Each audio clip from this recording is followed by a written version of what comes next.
ಎಲ್ಲರಿಗೂ ಶುಭ ಮುಂಜಾನೆ. ನನ್ನ ಹೆಸರು ಜಾಗೃತಿ ಎಂ ರೆಡ್ಡಿ, 1ನೇ ತರಗತಿ. ಎಲ್ಲ ಕನ್ನಡಿಗರಿಗೂ ಕನ್ನಡ ರಾಜ್ಯೋತ್ಸವ ಶುಭಾಶಯಗಳು. ಪ್ರತಿ ವರ್ಷ ನಾವು ನವೆಂಬರ್ 1ರಂದು ಕನ್ನಡ ರಾಜ್ಯೋತ್ಸವ ಆಚರಿಸುತ್ತೇವೆ.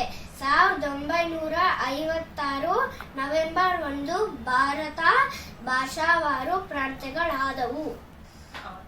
ಆಗ ಮೈಸೂರು ರಾಜ್ಯ ಉದಯವಾಯಿತು. 1973 ನವೆಂಬರ್ 1 ಮೈಸೂರು ರಾಜ್ಯಕ್ಕೆ ಕರ್ನಾಟಕವೆಂದು ಹೆಸರಿಡಲಾಯಿತು.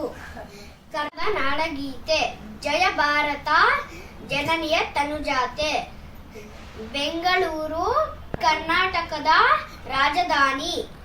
ಕರ್ನಾಟಕದ ಈಗಿನ ಮುಖ್ಯಮಂತ್ರಿ ಸಿದ್ದರಾಮಯ್ಯ. ಕರ್ನಾಟಕದ ರಾಜ್ಯಪಾಲರು ತಾವರ್ಚಂದ್ ಗೆಹ್ಲೋಟ್. ಕನ್ನಡವೇ ಸತ್ಯ, ಕನ್ನಡವೇ ನಿತ್ಯ. ಜೈ ಕನ್ನಡ. ಜೈ ಕನ್ನಡಾಂಬೆ ನಮಸ್ಕಾರ.